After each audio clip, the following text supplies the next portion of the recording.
Abraham Samad dan Novel Baswedan cukur gundul setelah Ketua KPK Firly Bahuri tersangka.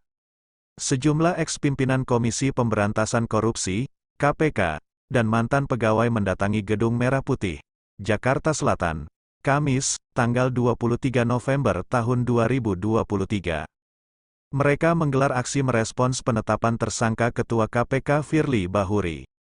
Aksi yang dipertontonkan adalah memotong nasi tumpeng, membawa gerobak nasi goreng, dan mencukur rambut hingga gundul. Mereka yang dicukur botak ialah eks-ketua KPK Abraham Samad dan mantan penyidik KPK Novel Baswedan. Keduanya dicukur di halaman depan Gedung Merah Putih KPK.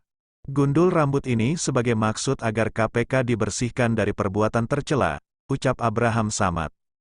Sebagian dari eks-pegawai KPK yang masuk dalam Indonesia memanggil 57+, IM 57+, Institute turut membawa poster bertuliskan, "Selamat atas penetapan Firly sebagai tersangka," dan "Jangan jadikan KPK alat peras." Mereka juga membawa topeng berwajah Firly dan mantan Menteri Pertanian Syahrul Yassin Limpo, SYL. Polda Metro Jaya menetapkan Firly Bahuri sebagai tersangka dugaan pemerasan terhadap mantan Menteri Pertanian Syahrul Yassin Limpo, SYL, atas penanganan kasus korupsi yang ditangani KPK. Selain sangkaan pemerasan, polisi turut menjerat Firly dengan pasal gratifikasi dan suap. Direktur Reserse Kriminal Khusus Polda Metro Jaya Kombes Ade Safri Simanjuntak menyebut penetapan tersangka terhadap Firly Bahuri setelah penyidik melakukan gelar perkara setelah melakukan langkah-langkah dalam proses penyidikan.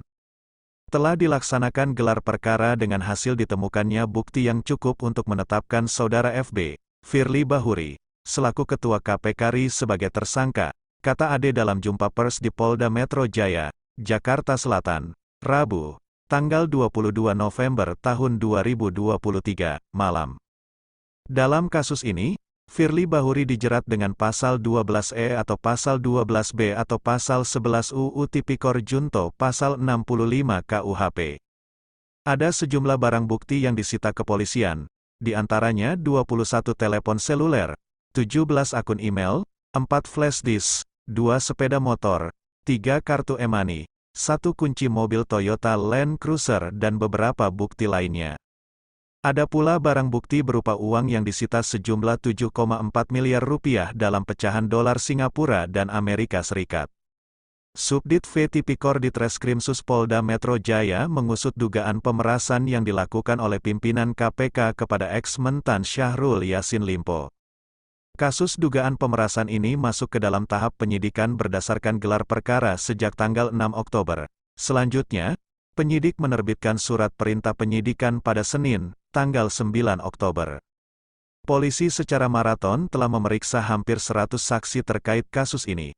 Di antaranya, SYL, Kapolrestabes Semarang Kombes Irwan Anwar, 7 pegawai KPK, dan lainnya.